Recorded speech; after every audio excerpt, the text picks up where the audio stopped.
Bismillahirrahmanirrahim.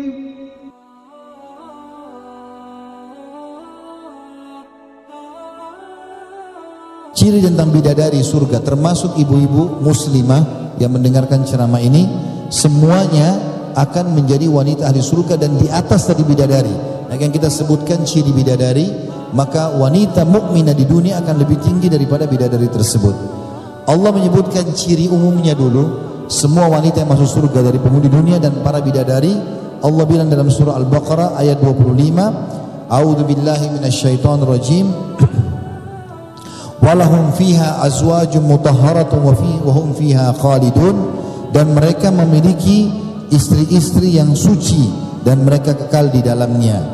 Disebutkan bahwasanya yang dimaksud dengan suci oleh Abu Sa'id Al-Khudri radhiyallahu anhu, bahwasanya Nabi SAW bersabda, yang dimaksud dengan istri yang suci dan kekal adalah mereka suci dari mens, tinja, najis dan juga ludah. Abdullah bin Mas'ud dan Ibnu Abbas berkata, mereka bersih, tidak lagi mens, tidak terkena najis dan tidak pernah berdahak. Ibnu Abbas juga mengatakan, maksudnya wanita-wanita atau istri yang suci adalah suci dari segala macam kotoran, baik bau badan, kotoran gigi, mohon maaf ini, kemudian kotoran kuping, kotoran hidung, semuanya akan bersih dari para wanita ahli surga. Artinya tanpa mereka bersihkan pun sudah bersih dengan sendirinya. Mujahid juga berkata, yang dimaksud dengan para istri atau wanita di surga bersih, mereka tidak buang air kecil, tidak buang air besar, tidak mengeluarkan mazi, tidak mengeluarkan sperma, tidak mens, tidak meludah, tidak berdahak dan juga tidak melahirkan. Mereka selalu dalam kondisi bersih. Qatada juga mengatakan, makna mereka suci dari dosa dan segala macam penyakit, sehingga mereka tidak lagi buang air kecil, tidak lagi buang air besar, dan tidak ada segala macam kotoran yang keluar dari tubuh mereka. Serta para pelayan-pelayan wanita surga diberikan istilah dengan hurun in.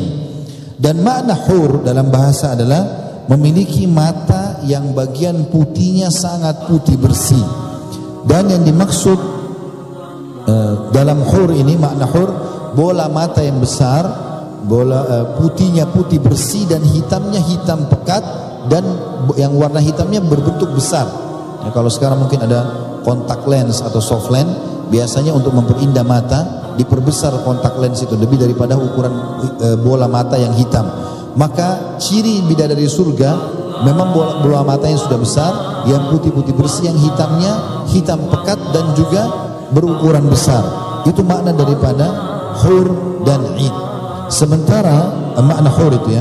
Sementara makna in adalah wanita yang matanya tersimpan segala macam keelokan dan kecantikan. Dan al-in, kata Muqatil, salah satu ulama tabi'in, wanita yang indah bola matanya. Wanita dikatakan cantik kalau bola matanya besar, dan ia dikatakan jelek kalau justru bola matanya sempit atau rusak. Maka ciri wanita ahli surga bidadari ini, mereka memiliki kelopak mata yang besar dan indah. Begitu juga disebutkan dalam surah Ar-Rahman ayat 56 sampai 58, mereka sangat sopan, santun, mereka sangat lembut, dan mereka selalu bersama dengan suami mereka saja.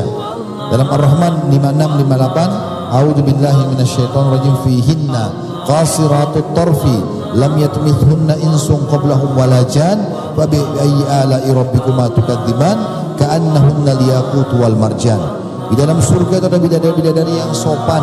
Mereka menundukkan pandangan mereka dari yang dilarang. Maksudnya mereka tidak lagi melihat laki-laki lain, tidak pernah disentuh oleh manusia sebelum mereka, dan tidak pernah juga disentuh oleh jin. Maka nikmat Tuhanmu yang manakah yang kau pungkiri?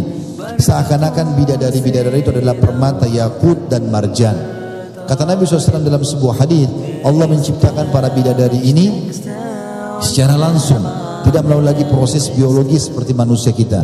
Dari langsung Allah ciptakan sehingga mereka sempurna dan tidak ada lagi kekurangan seperti dimiliki oleh manusia secara umum.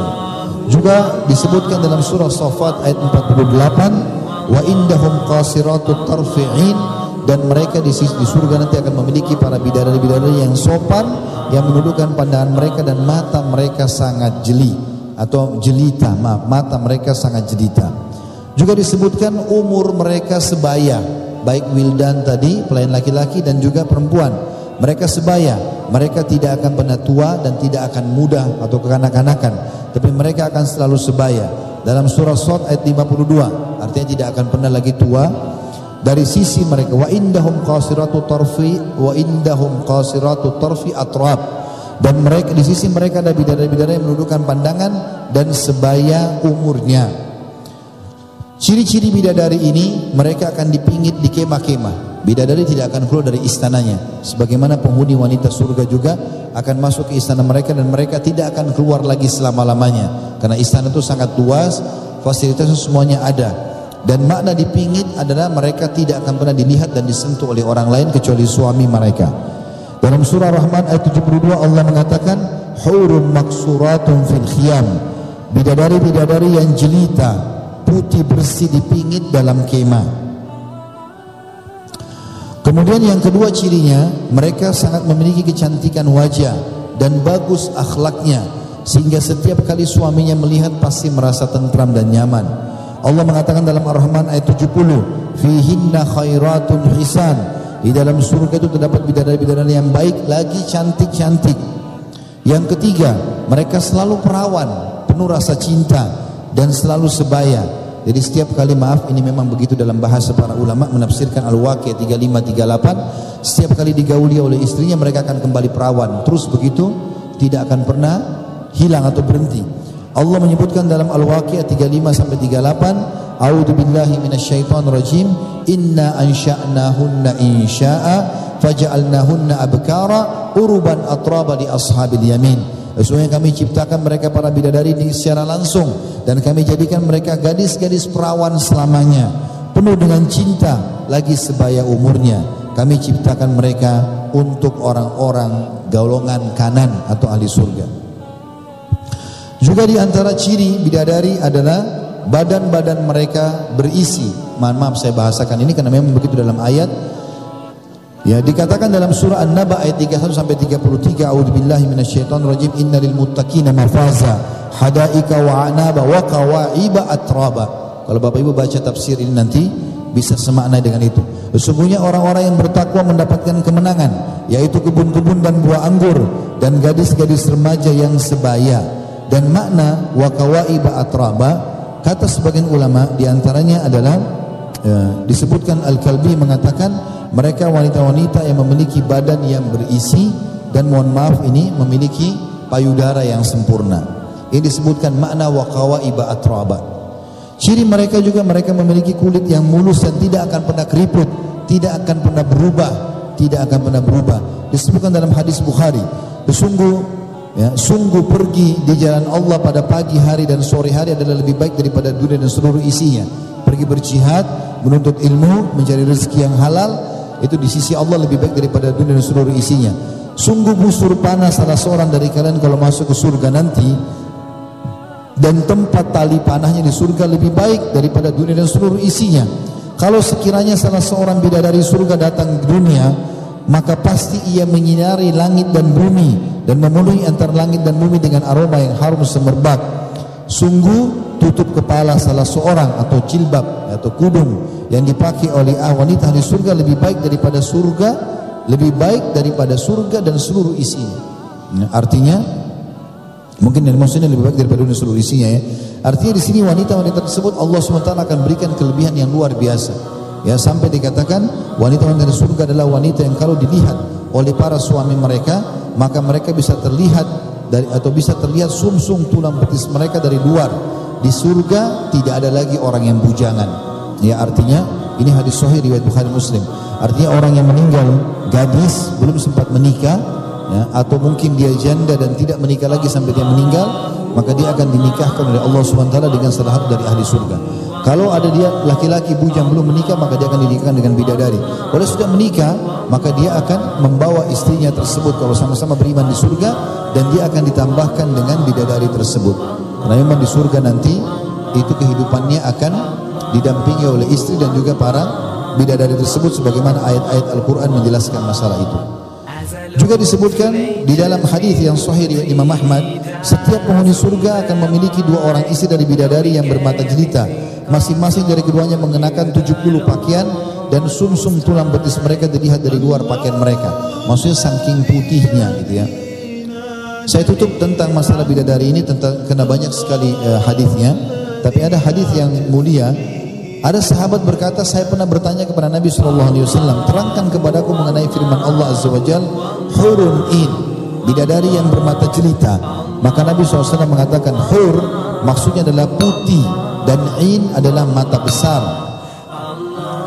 Wanita haura ialah putih seperti sayap burung nasar atau burung elang. Ya. Akan tetapi, jadi kalau sayap burung elang ada putih dan juga ada hitamnya. Mata mereka lebar besar, putihnya putih bersih, hitamnya hitam pekat. Lalu aku bertanya, wahai Rasulullah, terangkan kepadaku yang dimaksud dengan firman Allah seakan-akan mereka adalah permata-permata yang tersimpan dengan baik.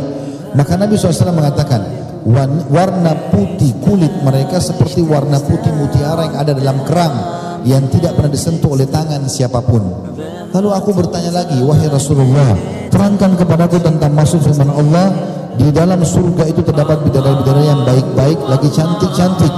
Maka kata Nabi SAW, mereka adalah wanita-wanita mulia akhlaknya dan cantik rupanya. Lalu aku bertanya, wahai Rasulullah, terangkan kepadaku firman Allah SWT, seakan-akan mereka adalah telur yang tersimpan dengan baik. Ini ciri bidadari juga. Maka Nabi SAW mengatakan, kelembutan mereka dan ketepisan kulit mereka mirip dengan kelembutan dan ketepisan kulit yang engkau lihat pada kulit dalam telur. Jadi kalau kulit telur kita lepaskan, ada kulit lagi halus di dalamnya. Maka kulit-kulit mereka seperti itu. Aku berkata, wahai Rasulullah, terangkan kepadaku tentang firman Allah, urban atraba. Apa yang dimaksud dengan urban atraba? Atau mereka sebaya.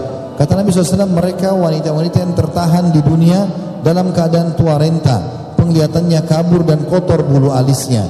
Setelah itu Allah menciptakan mereka dalam keadaan perawan-perawan muda. Urban berarti selalu rindu dan cinta kepada suaminya. Atraba adalah sepantaran. Jadi kalau ada orang meninggal tua pun Allah SWT kembalikan menjadi muda. Dan semua urban atraba, wanita ahli surga, lebih baik daripada para bidadari tersebut ya, jadi pemimpin mereka. Lalu orang ini berkata, wahai Rasulullah, manakah yang lebih baik antara wanita dunia dan bidadari-bidadari yang bermata jelita? Maka kata Nabi SAW, wanita-wanita dunia lebih baik ketimbang bidadari-bidadari yang bermata jelita, sebagaimana bagian luar itu lebih baik daripada bagian dalam. Aku berkata, wahai Rasulullah, apa yang menyebabkan wanita-wanita dunia lebih baik ketimbang bidadari-bidadari yang bermata jelita? Maka Nabi SAW mengatakan, yang membuat wanita-wanita dunia lebih baik ketimbang bidadari-bidadari yang bermata jelita adalah solatnya, puasanya, dan ibadahnya kepada Allah Ta'ala. Allah memberikan cahaya yang bersinar pada raut muka mereka dan mengenakan pakaian sutra pada badan mereka. Warna kulit mereka adalah putih, pakaian mereka berwarna hijau, perhiasan mereka berwarna kuning, pedupaan mereka adalah mutiara, sisir mereka adalah emas. Mereka berkata, kami hidup terus dan tidak akan pernah mati. Kami senang selama-lamanya dan tidak akan pernah menderita lagi. Kami berada di surga ini selama-lamanya dan tidak akan pindah darinya. Kami selalu ridho dan tidak cemberut selama-lamanya. Berbahagialah bagi siapa saja yang memiliki kami dan ia memiliki kami. Maka aku berkata lagi, wahai Rasulullah, ada di antara wanita dari kalangan kami yang menikah 2 atau 3 kali. Misal cerai sama suaminya, nikah lagi, atau suaminya meninggal lalu dia nikah lagi. Jika ia meninggal dunia kemudian masuk surga, termasuk suami-suaminya, maka siapa yang menjadi suaminya di surga nanti? Maka Nabi SAW menjawab, wahai Ummu Salamah, ia diberi, Ummu Salamah ini maksudnya istri Nabi ya, ia diberi kebebasan memilih mana di antara suaminya yang paling baik akhlaknya. Ya, waktu itu kebetulan Ummu Salamah radhiyallahu anha pernah punya suami pertama namanya Abu Salamah. Sekarang menikah dengan Nabi SAW. Dia ingin bersama Nabi di surga. Maka dia mengatakan, ya Rasulullah, kira-kira di surga nanti kalau wanita menikah dengan 2 orang laki-laki, nah Abu Salamah sudah meninggal, akan bersama-sama siapa di surga? Kata Nabi SAW, dengan yang paling baik akhlaknya. Maka tersenyumlah Ummu Salamah lalu mengatakan, ya Tuhanku, jika suamiku yang ini adalah suamiku yang paling tampan di dunia, maka nikahkan aku dengannya. Maka wahai Ummu Salamah, ketampanan wajah musnah dengan kebaikan dunia dan akhirat. Maksudnya Ummu Salamah gembira karena Nabi SAW yang akan menjadi pendampingnya nanti di surga.